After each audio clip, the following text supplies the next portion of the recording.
Changement de l'algorithme de Google, les EAT, c'est ce dont je vais te parler aujourd'hui dans ce fil d'actu du web entrepreneur. Bonjour, je m'appelle Cédric Corneloup et depuis 2004, je suis facilitateur en solutions web. Je vais donc lancer le jingle et je vais te parler de tout ça juste après. C'est parti!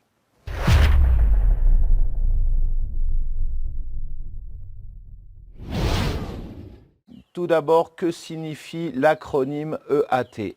E signifie expertise, A autorité et T pour trustworthiness, c'est-à-dire la fiabilité en français. En d'autres termes, les EAT constituent les trois piliers sur lesquels il faut se baser pour avoir un contenu qui soit considéré par Google, donc qui soit correctement référencé. Alors concrètement, les EAT, ils ne datent pas d'hier, ils datent de 2015 et ils ont été profondément changés en 2019. Parce que Google a vraiment l'intention de déceler quels sont les contenus fiables des autres. Alors concrètement, qu'est-ce que ça va changer pour ces trois piliers? On commence par l'expertise qui concerne bien évidemment le propriétaire d'un site internet. En ce sens, il doit posséder des compétences vérifiées qu'il doit mettre en avant lors de ses différentes publications. Dans l'idéal, une page à propos ou une page équipe devrait être mise en avant pour pouvoir déceler les compétences qui sont utilisées par rapport à la promulgation du contenu sur le site internet en question. C'est-à-dire que, par exemple, pour un restaurant, voilà, notre équipe, eh bien, il y a le chef qui est spécialisé dans tel ou tel truc, il y a le maître d'hôtel qui est spécialisé, enfin voilà, qui a eu tel cursus, il y a le second de cuisine, etc., etc. Voilà, et puis pour un site en web comme le mien, voilà, les compétences de un tel, c'est WordPress, c'est le référencement, c'est le web marketing, une telle, c'est les médias sociaux, etc., etc., etc. Et ça, tiens-toi bien, l'algorithme de Google va détecter ce type de page dorénavant et le mettre en corrélation avec le type de contenu qui va être publié sur ton site. Le second critère maintenant, l'autorité.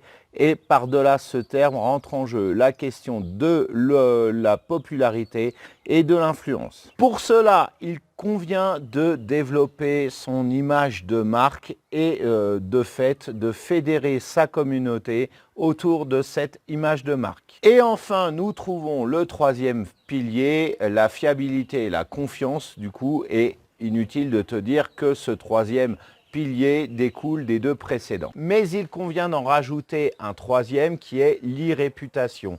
De fait, la combinaison de ces trois critères va déterminer la fiabilité et la confiance d'un site internet. Un excellent indice sont les commentaires qui sont laissés dans les articles, mais aussi les avis par rapport aux produits ou aux formations si le site en propose. Alors la question suivante se pose. Est-ce que le référencement technique d'un site internet est-il à délaisser dorénavant pour être référencé sur Google? La réponse est bien entendu et bien heureusement non.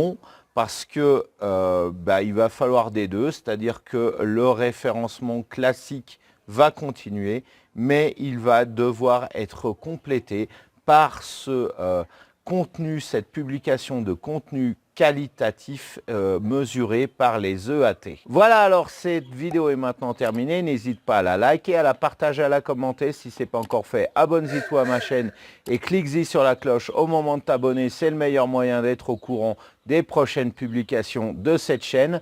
Alors pour terminer cette vidéo, je voulais te parler d'une formation que j'ai mise en place, que j'ai écrite, que j'ai testée et qui va te permettre de devenir influenceur, et ce, quelle que soit ta thématique, que tu sois expert immobilier, coach en naturopathe, tu as compris, quelle que soit ta thématique, tu vas pouvoir appliquer ça. Dans les premiers instants vont être révélés un angle d'attaque, une méthode qui va te permettre de trouver une niche marketing, ta niche marketing, et encore une fois, quelle que soit ta thématique. Donc on va créer une page Facebook et donc tu vas pouvoir développer cette page. On va le faire ensemble et je vais t'indiquer la méthode pour ce faire. C'est pas une page classique, mais ça va être une page avec un angle d'attaque particulier qui va te permettre donc de mettre en place donc tes publications. Un influenceur, c'est quelqu'un qui a bien évidemment dans ses publications des likes, des commentaires, des partages, des fans qui le suivent, et quand il veut vendre des choses, eh bien ça se vend beaucoup plus facilement. Donc je t'invite encore une fois à cliquer sur ce lien, et puis en attendant que tu aies vu cette formation et puis voilà, que la journée se termine, eh bien je te souhaite de passer une excellente journée ou fin de journée, et puis je te dis à très bientôt dans tous les cas pour une prochaine vidéo. Ciao.